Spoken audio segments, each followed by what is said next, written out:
आज Doubtnut app download करें। Doubtnut पर अपने सभी गणित, रसायन विज्ञान, भौतिक विज्ञान और जीव विज्ञान के डाउट्स का करो सफाया। बस प्रश्न की फोटो खींचो, एक ही प्रश्न को क्रॉप करो और तुरंत वीडियो सोल्यूशन पाओ। अभी डाउनलोड करें। हेलो दोस्तों, आपका प्रश्न है शुष्क वायु एवं आर्द्र वायु में से भारी होती रिक्त स्थान है। तो चलिए इस प्रश्न को हल करते हैं। तो दोस्तों यहाँ पे हम पात्र ले लेते हैं, जैसे कि ये हमारा कोई भी बंद पात्र है, ठीक है, और इसी के समान एक हमारा दूसरा पात्र है। दोनों ही समान आयतन के हैं। ये भी दोस्त ये वाला पात्र 2 लीटर का है और ये वाला पात्र भी 2 लीटर का है। अब दोस्तों ये जो पहला पात्र है, इसमें हमने क्या करा है, इसमें हमने शुष्क वायु भर रखी है। शुष्क वायु में मुख्य रूप से ऑक्सीजन और नाइट्रोजन 2 प्रकार की गैसें उपस्थित रहेंगी, ठीक है, ऑक्सीजन और नाइट्रोजन गैस उपस्थित होंगी। जबकि दूसरे पात्र में हमने क्या करा है, आर्द्र वायु भर रखी है। अब आर्द्र वायु में दोस्तों जैसे यहाँ पे 2 लीटर ऑक्सीजन और नाइट्रोजन हमने ली है, तो यहाँ पे दोस्तों अगर हम उसी मात्रा में यहाँ पे हम क्या ले रहे हैं, आर्द्र वायु ले रहे हैं, तो आर्द्र वायु में नाइट्रोजन और ऑक्सीजन के कण क्या होंगे, कम होंगे, जबकि उसमें जल बाष्प बहुत अधिक मात्रा में घुला रहेगा।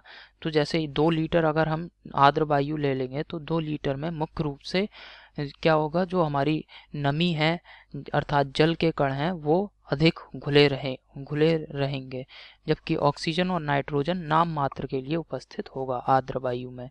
तो यहाँ पे दोस्तों हम जल के कणों को दिखा रहे हैं, ठीक है, जल के अणुओं को। तो ये दोस्तों जल के कण हैं जो कि अधिकांशतः इसमें पाए जाएंगे बहुत अधिक मात्रा में, तभी तो वह वायु आर्द्र होगी। अब इसमें ऑक्सीजन और नाइट्रोजन के अणुओं की संख्या बहुत ही कम होगी, तो इस प्रकार ये आर्द्र वायु बन जाएगी। तो आर्द्र वायु में आप देख रहे हैं मुख्य रूप से क्या है, जल बाष्प उपस्थित होते हैं, जल के कण होते हैं।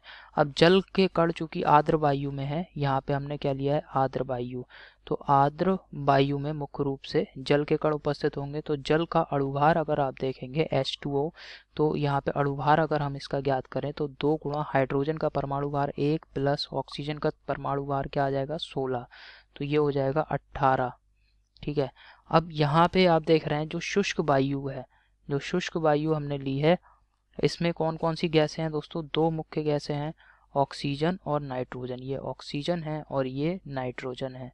तो अगर यहाँ पे आप अणुभार ज्ञात करेंगे, यहाँ पे अगर इस पात्र में भार ज्ञात करेंगे, तो ऑक्सीजन का अणुभार कितना है, 16। ऑक्सीजन का अणुभार M1 2 गुणा ऑक्सीजन का परमाणु भार 16, तो ये हो जाएगा दोस्तों 32, ठीक है। और नाइट्रोजन का परमाणु भार अगर आप देखेंगे M2, तो ये हो जाएगा 2 गुणा नाइट्रोजन का परमाणु भार, नाइट्रोजन का अणुभार हम ज्ञात कर रहे हैं ये, ठीक है। तो 2 गुणा नाइट्रोजन का परमाणु भार, तो ये हो गया 28। और इन दोनों को अगर मिलाएंगे आप तो 8 2 10, 0 और 3 2 5 और 1 6। अगर इन दोनों को मिलाएंगे तो इस पात्र का भार कितना हो जाएगा, अगर 1 मोल हमने शुष्क वायु ली है तो 1 मोल में आप देखेंगे लगभग ये 60 ग्राम इसका भार होगा। जबकि आर्द्र वायु में दोस्तों मुख्य रूप से जलवाष्प है, और यहाँ पे आप जैसे यहाँ पे आप देखेंगे, आप यहाँ पे कहेंगे यहाँ पे भी ऑक्सीजन और नाइट्रोजन उपस्थित है, तो ऐसा हमने क्यों बोल दिया कि शुष्क गैस अधिक भारी है। जैसे हमने यहाँ पे मान लिया 10 कण लिए, 10 में से 5 हमारे ऑक्सीजन के कण हैं और 5 हमारे नाइट्रोजन के कण हैं, ठीक है। तो इस प्रकार 10 कण हैं।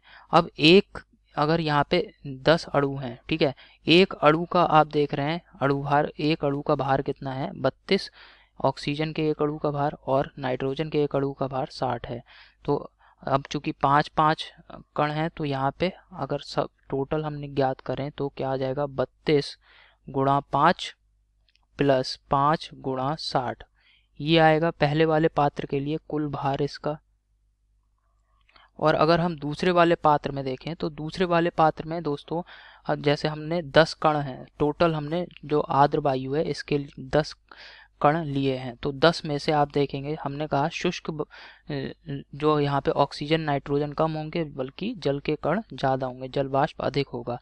तो यहाँ पे मान लिया 6 से 7 कण जो हैं वो किसके हैं, जल वाष्प के हैं, ठीक है। और बचे 3 कण, तो 2 कण हमने मान लिए नाइट्रोजन के, 2 कण मान लिए ऑक्सीजन के, और 1 कण मान लिया यहाँ पे क्या आ गया, नाइट्रोजन का आ गया, 1 अणु। तो अब अगर यहाँ पे अगर आप अणुभार ज्ञात करें, इस पात्र का भार ज्ञात करें, तो अणुभार कैसे आ जाएगा, 7 × 18 प्लस 2 × ऑक्सीजन का अणुभार कितना है, ऑक्सीजन का अणुभार है 32, तो ये हो जाएगा दोस्तों यहाँ पे 32 प्लस नाइट्रोजन के लिए 28।